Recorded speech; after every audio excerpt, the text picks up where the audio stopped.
Première semaine complète de l'Eurorolling IFOP Fiducial pour Paris Match, CNews et Sud Radio. 3 enseignements s'imposent. D'abord, un mano à mano qui se confirme pour la République En Marche et le Rassemblement National, mais pour ces deux forces, une érosion non négligeable de leur socle électoral. Moins 1 point sur une semaine pour En Marche, 0,5 points de moins pour le Rassemblement National.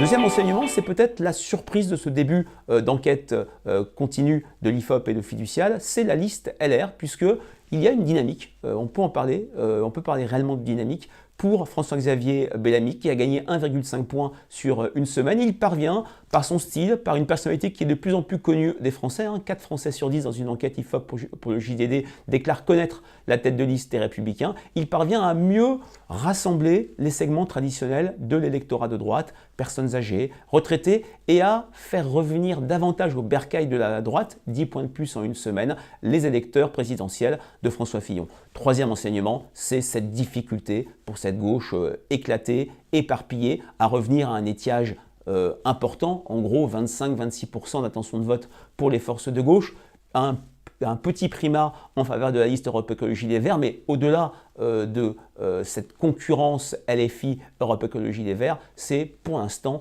un étiage historiquement bas dans l'histoire des élections sous la Ve République. Prenons un référentiel européen. En 1994, le total gauche, dans une situation très compliquée, c'était le mitterrandisme finissant, atteignait 33-35%. Pour le moment, nous sommes autour de 25%.